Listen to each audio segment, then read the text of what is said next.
Everyone, তোমরা সবাই কেমন আছো? আশা করছি তোমরা সবাই খুব ভালো আছো।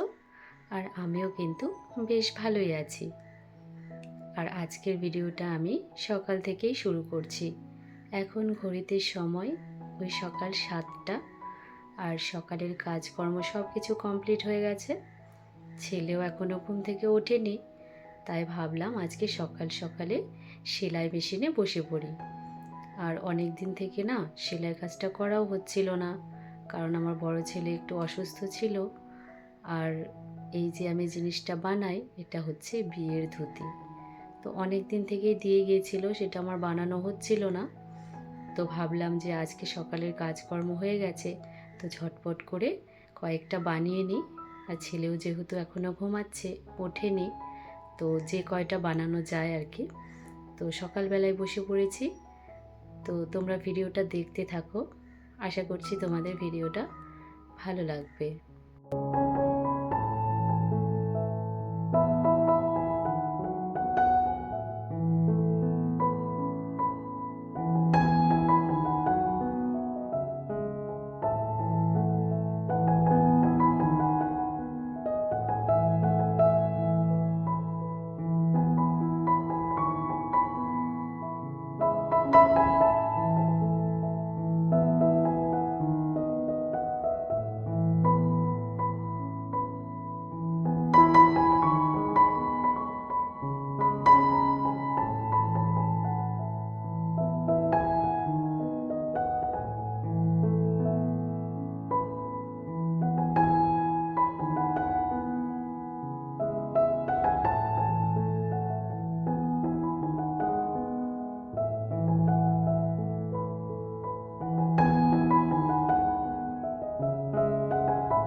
আর এই সেলাই কাজটা করতে করতেই আমার ছেলেও উঠে পড়েছে।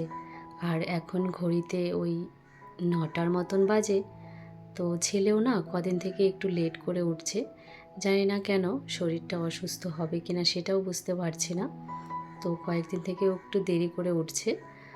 তো তারপরে না সকালের খাওয়া দাওয়া কমপ্লিট হয়ে গেছে, ছেলেকেও খাওয়িয়ে দাওয়িয়ে নিয়েছি। ও এখন একটু খেলা করছে। আর এই ফাঁকে দেখো দুপুরে রান্নার জোগাড় করে নিয়েছি।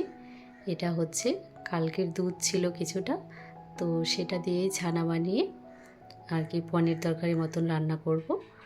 আর এদিকে দেখো আমার শ্বশুরমশাই কিছু ফল এনেছে। ছেলে অসুস্থ বললাম না, ওর শরীরটা অনেকটাই দুর্বল, তো সেই জন্য কিছুটা ফল এনেছে। আর সেই ফলগুলোই গুছিয়ে রাখছি।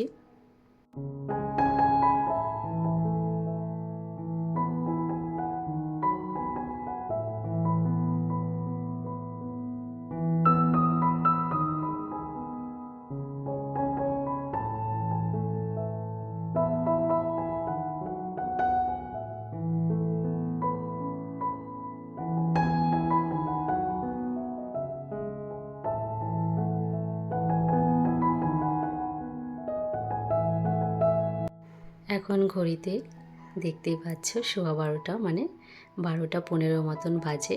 তো আমার রান্না বান্না খাওয়া দাওয়া সব কিছু কমপ্লিট হয়ে গেছে। আর আমি শুয়েছিলাম অনেকক্ষণ, তো ঘুমও পাচ্ছিল না। তো ভাবলাম আজকে ফ্রিজটা পরিষ্কার করি। আর আজকে না একটা নেমন্তন্ন আছে, সেই জন্য রান্নাও তেমন কিছু জোগাড় ছিল না, শুধু পনির তরকারি করেছি আর একটা ভাজির মতন করেছিলাম। তো ঝটপট রান্নাটাও হয়ে গিয়েছিল, সেই জন্য খাওয়া দাওয়া কমপ্লিট তাড়াতাড়ি হয়ে গেছে। আর ভাবলাম যে আজকে ফ্রিজটা পরিষ্কার করি, অনেক দিন থেকেই পরিষ্কার করা হচ্ছিল না, অনেকটাই নোংরা হয়ে গেছে। তো দুপুরবেলা সবাই শুয়ে আছে আর আমি শুধু টাইম পাস করছি এখন। আর এত গরম পড়েছে যে গরমে না বাইরেও থাকা যাচ্ছে না, আর আমাদের এই ঘরটাতে প্রচণ্ড গরম। তো তার মধ্যেই দেখো আমি কাজ করা শুরু করে দিয়েছি, সব কিছু বের করে নিয়েছি আর ফ্রিজটা ভালো করে মুছেও নিয়েছি। আর এখন এগুলো সব ধুয়ে নেব।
সব কিছু ধুয়ে দেখো আমি এখানে সব আর কি শুকিয়ে দিয়েছি, একটু শুকিয়ে নিয়ে তারপরে ফ্রিজে রাখবো এগুলো। তো দেখো আর সব কিছু রেডি হয়ে গেছে, আর সেই পুরনো ফ্রিজটাও নতুনের মতন ঝকঝকে হয়ে গেছে না? হ্যাঁ, যখন কোনো কিছু পরিষ্কার পরিচ্ছন্ন করা হয় তখন কিন্তু দেখতেই জিনিসটা ভালো লাগে, তাই না? এখন দেখো অনেকটাই কিন্তু নতুনের মতন লাগছে।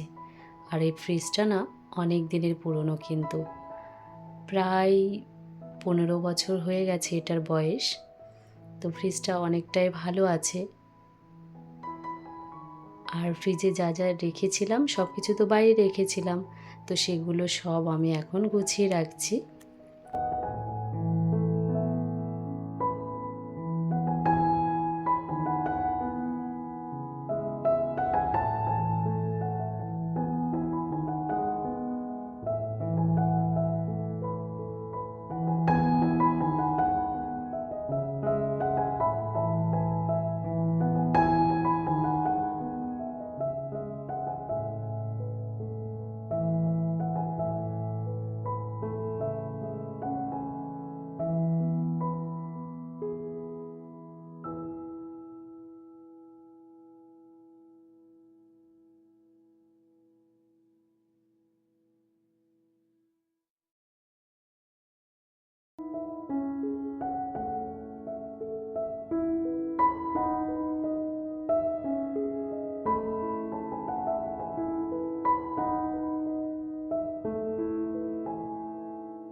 তো ফ্রিজটা তো আমার পুরোপুরি গোছানো কমপ্লিট হয়ে গেছে।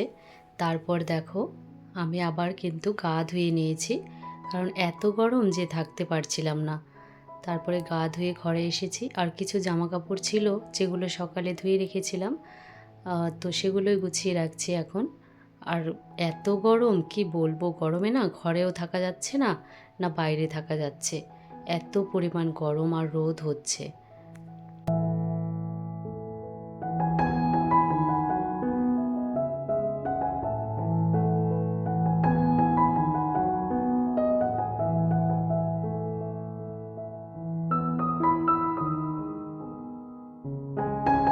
আর সব কিছু গোছানো হয়ে গেছে, আর বিকেলে যে কাজকর্ম থাকে সেগুলোও সব কমপ্লিট করে নিয়েছি। আর প্রত্যেক দিন আমি বিকেলে ধুতি বানাই, তো আজকে আর সেটা বানাবো না, কারণ বললাম না তোমাদের যে আজকে একটা নেমন্ত্রণ আছে, সেটা হচ্ছে অন্নপ্রাশনের। আমি তো পুরোপুরি রেডি হয়ে গেছি, আর দেখো আমার সোনা পাপাটাও রেডি হয়ে গেছে। তারপরে গাড়িতে আস্তে আস্তে আর ভিডিও করতে পারিনি, কারণ রাত্রি হয়ে গেছিলো। তো দেখো অন্নপ্রাশন বাড়িতে চলে এসেছি, আর ভালোই কিন্তু জমিয়ে খাওয়া দাওয়া হয়েছিল। তো খাওয়া দাওয়াটাও খুব ভালো হয়েছিল, আর রান্নাটাও খুব টেস্টি হয়েছিল। আর ভিডিওটা তো এখানেই রাখছি, দেখা হবে আবার নেক্সট ভিডিওতে। তোমরা সবাই খুব ভালো থেকো, আর ভিডিওটা যদি ভালো লাগে লাইক, কমেন্ট, শেয়ার এবং সাবস্ক্রাইব করে আমার পাশে থেকো।